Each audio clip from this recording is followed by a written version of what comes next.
ओम श्री सच्चिदानंद सद्गुरु साईनाथ महाराज की जय। ओम श्री सच्चिदानंद सद्गुरु अलिवेल मंगम्म सहित भरद्वाज महाराज की जय। जय साई मास्टर। श्री गुरुचरित्र अध्यायము 15। श्री गणेशाय नमः। श्री सरस्वत्यै नमः। श्री गुरुभ्यो नमः। కథారంభము। సిద్ధయోగి ఇలా చెప్పారు, నాయన, కొద్ది కాలంలోనే శ్రీగురుని మహిమ అన్ని దిక్కులా వ్యాపించి సుదూర ప్రాంతాల నుండి కూడా ఎందరెందరో తమ కోర్కెలు నెరవేర్చుకోవడానికి ఆయనను దర్శించేవారు. వారిలో మంచివాళ్లతో పాటు భక్తుల వేషాలలో ఎందరో దుష్టులు కూడా ఉండేవారు. పూర్వము పరశురాముడు దుష్టులైన రాజులను ఓడించి సంపాదించిన భూమండలమంతా దానమిచ్చేసి సహ్యాది పర్వతానికి దక్షిణ దిక్కుననున్న కొంకణ దేశంలో ఒకచోట తపస్సు చేసుకుంటున్నాడు. కానీ కొందరు దురాశాపరులు ఆయన వద్దకు వెళ్ళి తమకు కూడా భూమి ఇప్పించమని కోరారు. ఆయన ఆ ప్రదేశం కూడా వాళ్లకు దానమిచ్చి వాళ్ల బెడద నుంచి తప్పించుకోవడానికి సముద్రంలో ప్రవేశించి అదృశ్యమయ్యారు. అదే కారణంగా శ్రీగురుడు కూడా వైద్యనాథంలో గుప్తంగా కొంతకాలం ఉండదలుచుకున్నారు. కనుక ఒక రోజున గృహస్థ శిష్యులకి ఇలా సెలవిచ్చారు. ఉపనయనాది సంస్కారాల వలన ద్విజుడైన బ్రహ్మచారి వేదాధ్యయనం చేస్తూ భక్తితో గురువును సేవించాలి. అతడికి పగటి నిద్ర తగదు. దొరికిన భిక్షాన్నం గురువుకు అర్పించి ఆయన ఇచ్చినది భుజిస్తూ విద్యావంతుడు కావాలి. చివరకు గురువుకు దక్షిణ సమర్పించి సమావర్తన హోమం చేయాలి. అటు తర్వాత గురుని అనుజ్ఞతో ఒక యోగ్యమైన కన్యను పెండ్లాడి గృహస్థాశ్రమ ధర్మాలను పాటించాలి. పుత్రుడు యుక్త వయస్కుడయ్యాక అతనికి సర్వస్వము సమర్పించి భార్యతో కూడా అరణ్యానికి వెళ్ళాలి. తర్వాత గ్రామ్య విషయాలను వదిలి భార్య యొక్క అనుమతితో సన్యసించాలి. సన్యాసికి జపము, భిక్షాటనము, ధ్యానము, శౌచము, అర్చన ధర్మాలు.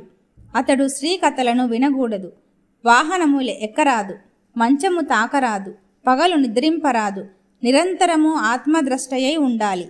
వెదురు, సొరకాయ, చెక్క, మట్టి వీటితో చేసిన పాత్రలు మాత్రమే ఉపయోగిస్తూ దండధారి అయి పగలు మాత్రమే భుజించాలి.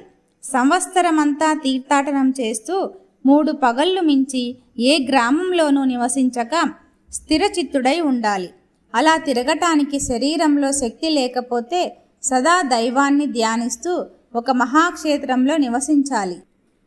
ఇలా చెప్పి గృహస్థ శిష్యులను వారి వారి గృహాలకు పంపి సన్యాసులైన శిష్యులకు శ్రీగురుడు ఇలా చెప్పారు, నాయనలారా, మీరందరూ తీర్థయాత్రలకు వెళ్ళండి.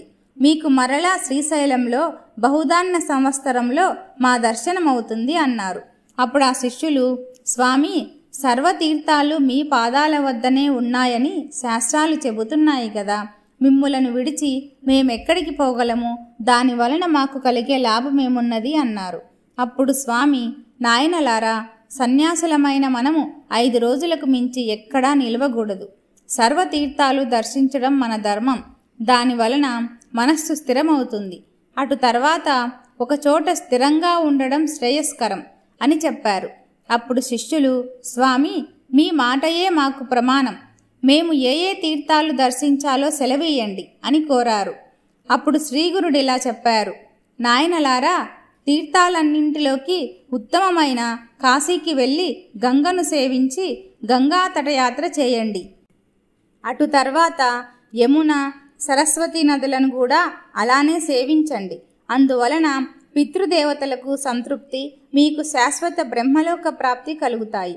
తర్వాత వరుణ, కుశావర్త, శతద్రు, విపాస, శరావతి, వితస్త, అసిక్ని, పరుద్రుద, మధుమతి, పయస్విని, ఘృతవతి, రేవ, చంద్రభాగ, రేవతి, సరయు, గోమతి, వేదిక, కౌశికి, నిత్యజల, మందాకిని, సహస్రవక్త, పూర్ణ, పుణ్య, అరుణ, బహుద, వైరోచని, పుష్కర, ఫల్గు, అలకనంద మొదలైన నదులను నదీ సంగమాలలోనూ స్నానం చేసి తటయాత్రలు చేయండి.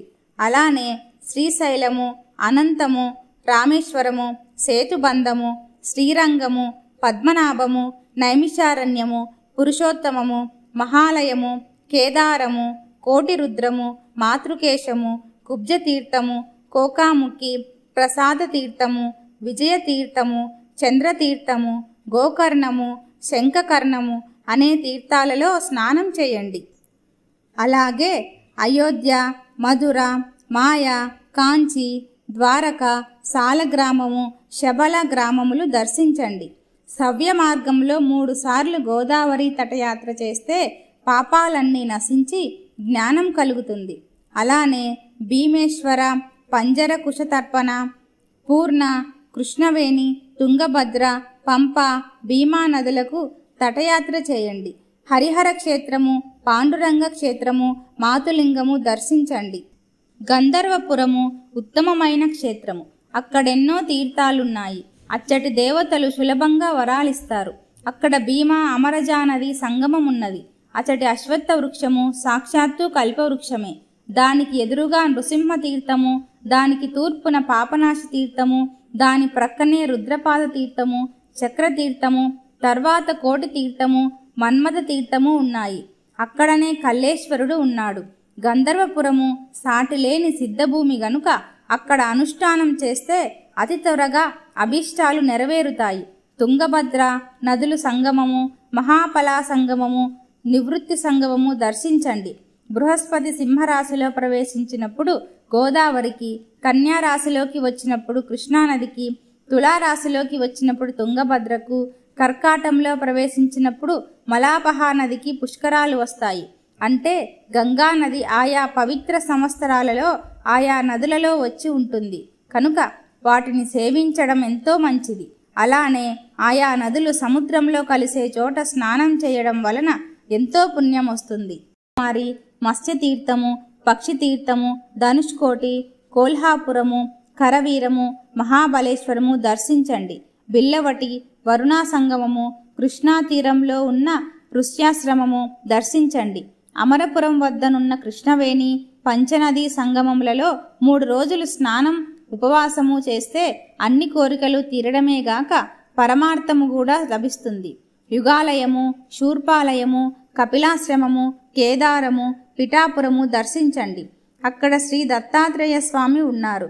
తర్వాత మణిగిరి, వృషభాద్రి, కళ్యాణ నగరము, అహోబిలము దర్శించండి. కర్కాట రాశిలో సూర్యుడు ప్రవేశించినప్పటి నుండి నదులు రజస్వలలు గనుక వాటిలో స్నానం చేయకూడదు. నదీ తీరాలలో నివసించే వారికి మాత్రమే ఈ నిషేధము వర్తించదు. నదులకు క్రొత్త నీరు వచ్చే రోజులే రజస్వల కాలము. అప్పుడు శిష్యులాయనకు సాష్టాంగ నమస్కారము చేసి వారి ఆశీస్సులు పొంది తీర్థయాత్రలకు వెళ్ళారు. నేను మాత్రం ఆయన సేవ చేయడానికి వారితో కూడానే ఉన్నాను. శ్రీ దత్తాయ గురవే నమః. శ్రీ శ్రీపాద శ్రీ వల్లభాయ నమః. శ్రీ నృసింహ సరస్వత్యై నమః. అధ్యాయం 15 సంపూర్ణం. జై సాయి మాస్టర్.